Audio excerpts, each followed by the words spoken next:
Morning everybody. देखिए, इतिहास के जो बहुत ही इंपॉर्टेंट क्वेश्चन है उनको हम देख लेते हैं तेजी के साथ।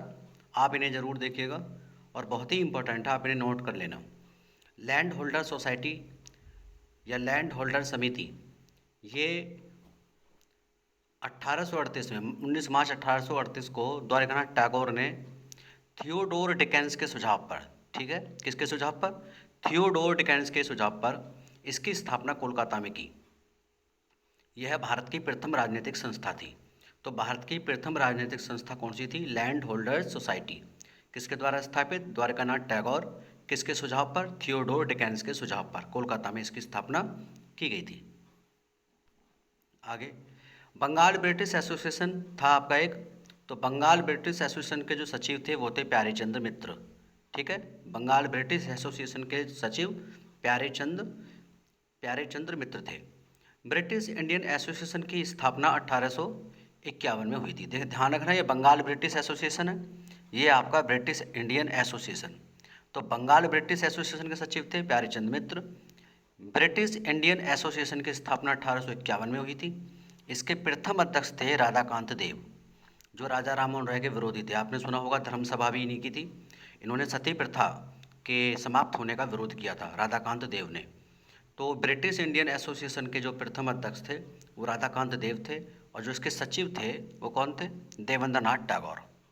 देवेंद्रनाथ टैगोर इसके सचिव थे। इनका जो मुख्य पत्र था, जो अखबार निकलता था, उसका नाम था हिंदू पैट्रियट। क्या नाम था इसका? हिंदू पैट्रियट। इंडियन एसोसिएशन की स्थापना 26 जुलाई 1876 को हुई थी। इंडियन एसोसिएशन की स्थापना कब हुई थी? 26 जुलाई 1876 को हुई थी। किसने की थी? सुरेंद्रनाथ बनर्जी और आनंद मोहन बोस ने की थी। सुरेंद्रनाथ बनर्जी को राष्ट्रगुरु एवं बिना ताज का बादशाह के नाम से जाना जाता है। सही है, ये पॉइंट काफ़ी इंपॉर्टेंट है और अच्छी बुकों से लिए गए हैं, इनको आप नोट कर लेना। आगे है, सुरेंद्रनाथ बनर्जी 1869 में भारतीय सिविल सेवा में चुने गए थे। कब चुने गए थे? आपको पता होगा, आईसीएस अधिकारी थे सुरेंद्रनाथ बनर्जी। तो 1869 में भारतीय सिविल सेवा में चुने गए, लेकिन जब यह असम में तैनात थे तो इन्हें बर्खास्त कर दिया गया था, क्योंकि असम में इनकी जॉब थी, आईसीएस अधिकारी थे, तो इन्हें बर्खास्त कर दिया गया। और ये भारत के प्रथम आईसीएस बने जो बर्खास्त हुए। भारत के प्रथम आईसीएस बने जो बर्खास्त हुए। ठीक है, आगे बढ़ते हैं। 1883 में कोलकाता उच्च न्यायालय के न्यायाधीश नॉरिस ने सुरेंद्रनाथ को कोर्ट की अवमानना के आरोप में 2 महीने की सज़ा सुनाई थी। तो ये देश हित में 2 महीने की सज़ा इन्होंने पाई थी। न्यायाधीश नॉरिस ने इनको सज़ा सुनाई थी 1883 में। ठीक है, आगे बढ़ते हैं। आपको एलिबर्ट वेल विवाद पता होगा, लॉर्ड रिपन के समय। लॉर्ड रिपन एक उदारवादी वायसराय था। तो एलिबर्ट वेल विवाद के परिणाम स्वरूप सुरेंद्रनाथ बनर्जी ने किसकी स्थापना की थी? नेशनल कॉन्फ्रेंस की स्थापना की थी। और इसका जो प्रथम अधिवेशन है, ये इसके प्रथम अधिवेशन के जो अध्यक्ष कौन थे? आनंद मोहन बोस। प्रथम अधिवेशन के अध्यक्ष आनंद मोहन बोस बने 1883 में। कब? 1883 में। इनकी संस्था का नाम क्या था? National conference. किस विवाद के परिणाम स्वरूप? एलिबर्ट वेल विवाद, जो लॉर्ड रिपन के समय में हुआ था। आगे बढ़ते हैं।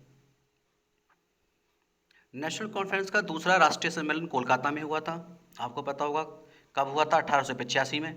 नेशनल कॉन्फ्रेंस का दूसरा राष्ट्रीय सम्मेलन कोलकाता में हुआ, 1885 में हुआ। इसलिए सुरेंद्रनाथ बनर्जी और आनंद मोहन बोस जब कांग्रेस सम्मेलन हुआ था पहली बार 1885 में, उसमें नहीं जा पाए थे। कांग्रेस का जो पहला अधिवेशन हुआ था वो भी 1885 में हुआ था बम्बई में, तो उसमें सुरेंद्रनाथ बनर्जी और आनंद मोहन बोस शामिल नहीं हुए थे। अगले ही वर्ष 1886 में कांग्रेस में नेशनल कॉन्फ्रेंस का विलय हो गया, यानी कि दोनों मर्ज हो गए 1886 में। अब ये भारतीय राष्ट्रीय कांग्रेस में शामिल हो गए। तो नेशनल कॉन्फ्रेंस और आपका किस में शामिल हो गई थी? भारतीय राष्ट्रीय कांग्रेस में 1886 में शामिल हो गई थी।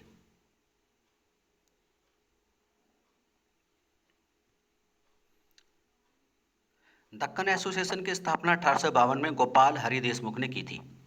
ठीक है, ये इंपॉर्टेंट क्वेश्चन आ जाता है एग्जाम में।